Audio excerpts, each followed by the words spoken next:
जहां पूरी दुनिया जाने की कोशिश कर रही है वो है चांद। एक के बाद एक, अमेरिका हो या रूस, चीन हो या फिर अब भारत देश चांद पर जाना चाहता है। लेकिन आपने कभी सोचा है कि आखिर चंद्रमा की दुनिया कैसी है? चांद पर मिट्टी है या पत्थर, समुद्र है या नदियां, पहाड़ हैं या रेत के मैदान, पानी है या कुछ और? चांद की धरती पर एलियन है या इंसान? तो चलिए दोस्तों, अगले कुछ देर में ले चलते हैं आपको चांद की सैर पर। तो चलिए शुरू करते हैं अपने चांद के सफर को। धरती से चांद की दूरी लगभग 3,84,400 किलोमीटर है। पृथ्वी से चांद तक पहुंचने में सबसे कम समय 4 दिन अमेरिका को लगा है।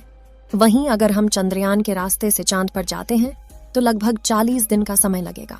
अगर यह मानकर चलें कि हम अमेरिकी स्पेस क्राफ्ट में बैठकर चांद पर जा रहे हैं तो हमें वहां पहुंचने में 4 दिन का समय लगेगा।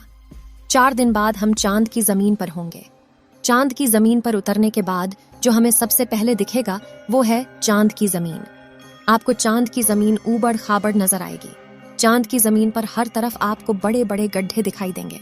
जब आप चांद की जमीन पर खड़े होकर ऊपर की ओर देखेंगे तो आपको हमारा खूबसूरत ग्रह पृथ्वी नजर आएगा, जिसमें आपको पृथ्वी साफ साफ अपने अक्ष पर घूर्णन करती हुई नजर आएगी, लेकिन आसमान में हमेशा उसकी स्थिरता बनाए रखेगी। अर्थात चांद पर खड़े होकर पृथ्वी को कई वर्षों से अगर हम निहारते रहे तो वह अपनी जगह से टस से मस नहीं होगी। चांद का गुरुत्व आकर्षण पृथ्वी के मुकाबले 6 गुना कम है, यानी चांद की जमीन पर जाने के बाद हमारा वजन 6 गुना कम हो जाएगा। यदि पृथ्वी पर आपका वजन 60 किलो है तो चांद की सरफेस पर आपका वजन केवल 10 किलो ही रह जाएगा। यानी चांद की जमीन पर उतरने के बाद आप अपने आप को काफी हल्का महसूस कर रहे होंगे। आप इधर उधर आसानी से उछल पाएंगे। इसी कारण नील आर्मस्ट्रॉन्ग जब चांद पर चल रहे थे तब उछल उछल कर चल रहे थे, क्योंकि दोस्तों चांद पर पृथ्वी की तरह चल पाना संभव नहीं है।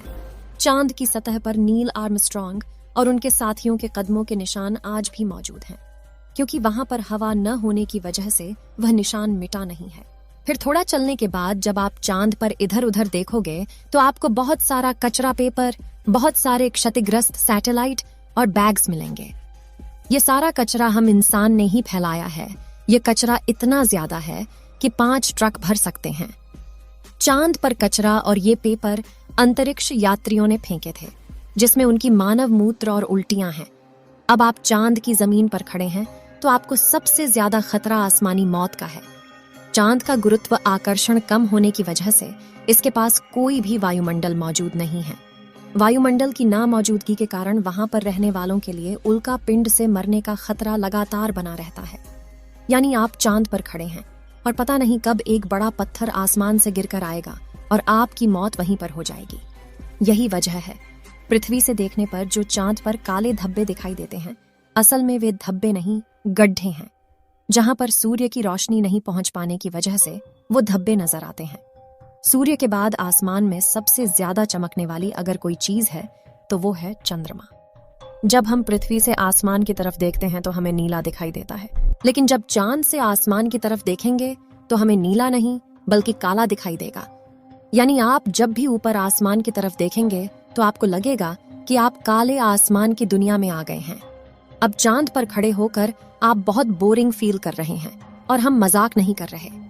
अमेरिकी अंतरिक्ष एजेंसी नासा ने वर्ल्ड रिकॉर्ड में अपना नाम दर्ज कर